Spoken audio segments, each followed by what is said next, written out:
Okay, Nick. Miranda. Hello. Hello. So, shall we start with when you first became aware of David Bowie? Sure. I was a 10-year-old kid living in a glamorous town called Hollywood, Birmingham. And, I've heard all the stories so far, and you all talk about suburbs. Well, it's true. Most of us grow up in suburbs, I guess, and suburban Birmingham was a very, very great place in the early 1970s. And one of the things I looked forward to every week was Top of the Pops. And it was a show that it was strange because you'd end up watching these fabulous artists, but you'd also see some grandma playing a piano. Yeah. And or the Wombles or something. Yeah, and the Wombles. It would all be on the same show, but somehow everybody watched it. And it still had an effect on our culture. Yeah. And so the first time that I really came in contact with David Bowie was within the same week or two. I saw a show called Lift Off with Aisha after I got back from school, and he played a song called Starman. And then I saw Top of the Pops with that performance that is now lauded and identified by many. And it was extraordinary because it really changed culture. And did you feel that at the time, because I know exactly what you're referring to, is essentially they performed it, and then there's a moment where you see Bowie and Nick Rhodes kind of leaning on each other, and it was incredibly important at the time, wasn't it? It's a small gesture that meant a lot. Well, I think it was the way that he looked, it was the attitude. You instantly realised it was entirely different than everything else.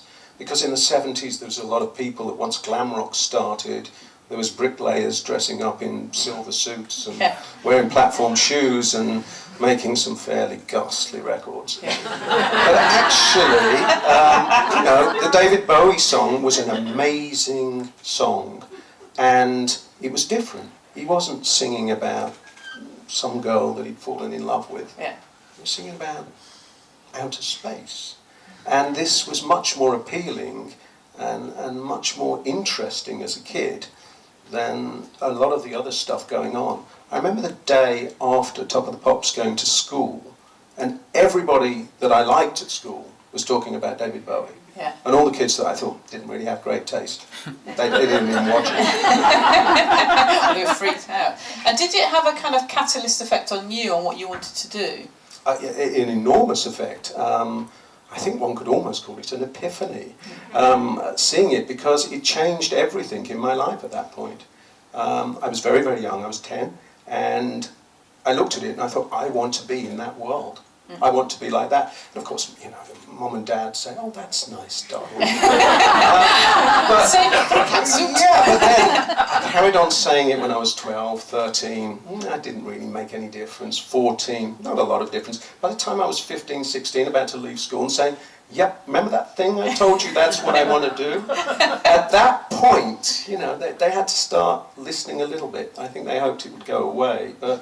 But actually, that was all because of David Bowie. And you, out of all of us, I know that Graham had a small encounter with David Bowie, but you are put as somebody who has met David Bowie. Do you want to explain? You probably met him loads of times. Yeah, I was lucky enough to know him quite well for a lot of years. It was very surreal first time I met him, because one minute he was a poster on my wall, and I was a big fan and had been to the concerts and owned every single record. And then we started a band, and a couple of years later I met him somewhere. And he was incredibly gracious and charming, and wanted to talk about music, which was completely enlightening and inspirational, because he loved music very, very deeply and had an incredible knowledge of music. And so we stayed in touch and became friends. And certainly at first it felt very odd to me, but quickly I realised... Can I just ask a very stupid question? How do you stay in touch? Did you like phone each other up? Well, yeah, it was before we didn't have all those you can't comms do like away, like. Alexa and the internet. And that. I'm sorry, darling, I didn't need you yet.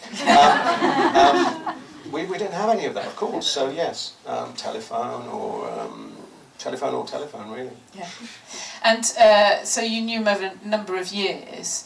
And would you? And you started by talking music. Was that essentially what you would talk about, or? Well, funny enough, I do remember actually the first time I met David.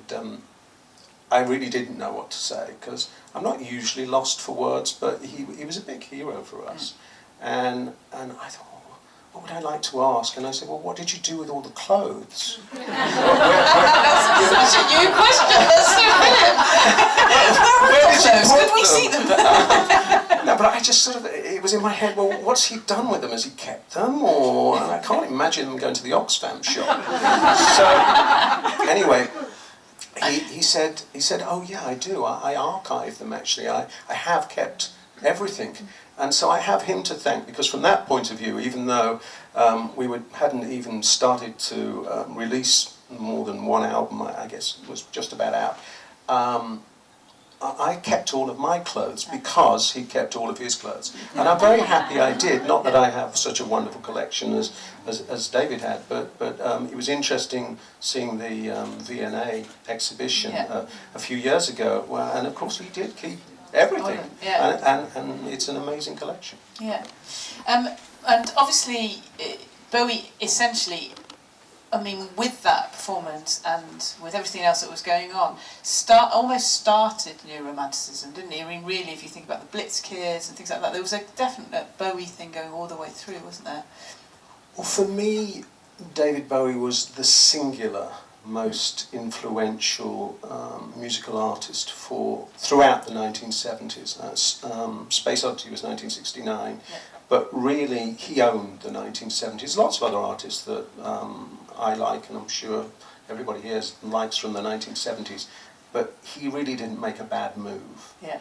And to go from Space Oddity through The Man Who Sold the World and Hunky Dory and Ziggy Stardust and then Aladdin Sane, and then end up bizarrely through Diamond Dogs to, I don't know, Young Americans and Station to Station and Low and Heroes and Lodger all in the same decade. How is it possible? It's just unbelievable. Well, and in between that, The Idiot and Lust for Life with Iggy Pop as well, and mixing Transformer. It's really quite odd that anyone was able to create that much truly extraordinary music. And he went on to make a load of other great things too, but that decade he owned.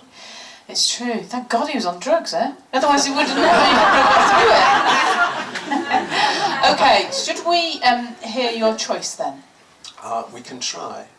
Alexa, could you please play Starman by David Bowie? Starman Remastered by David Bowie, playing on left.